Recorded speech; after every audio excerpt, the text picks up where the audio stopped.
Hola mga kalaags, it's me again, Ryan Laagan. This is our first mukbang vlog, and if you haven't subscribed, please do subscribe and click the notification bell. Please keep on watching.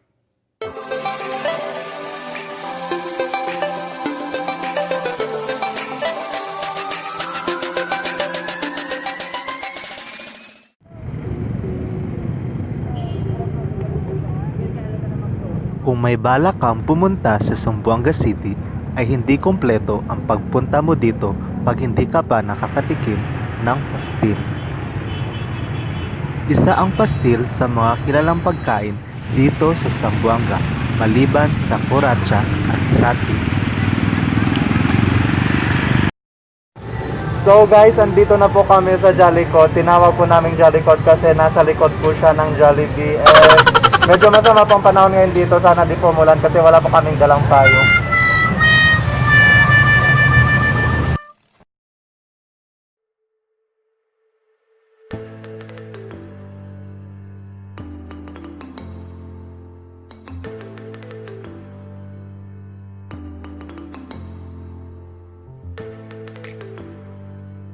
Kung ang budget mo ay 20 pesos, sulit na.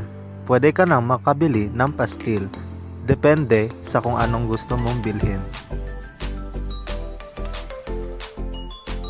Ang binili ko ay pastil na ang palaman ay tauge at yung isa ay bihon.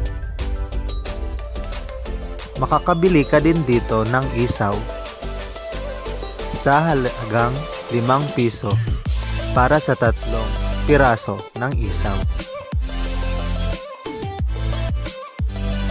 May dalawang sauce sila dito para sa pastil. Ang isa ay sticky at yung isa ay hindi.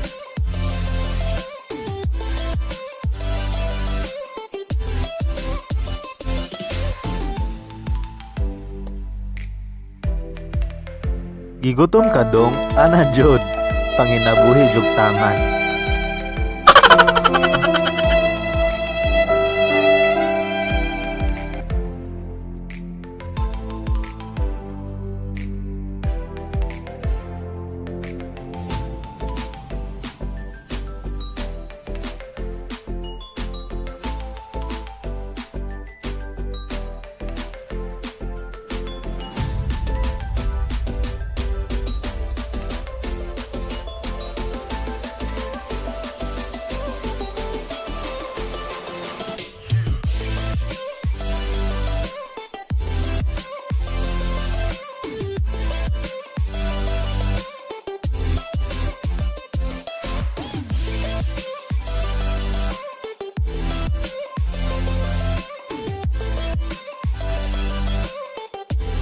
Hanggang saan naabot ang 20 pesos mo?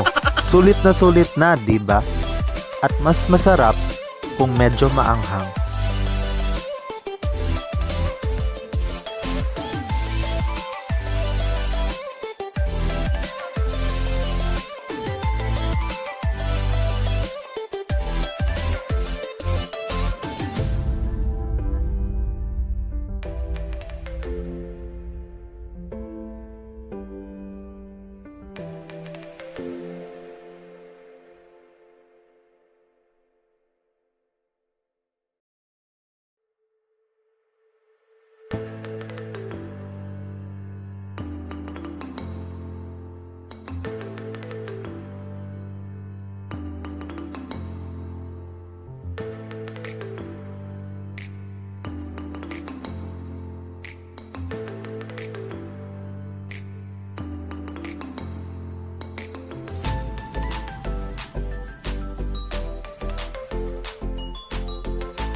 So that's all for today guys. Halagang 20 pesos. Sulit na po siya. And please do subscribe if you haven't subscribed and click the notification bell to keep you updated on my upcoming vlogs, and feel free to share your thoughts in the comment section below, and feel free din po na mag-suggest kayo kung ano pong isusunod nating content. Thank you for watching and stay safe.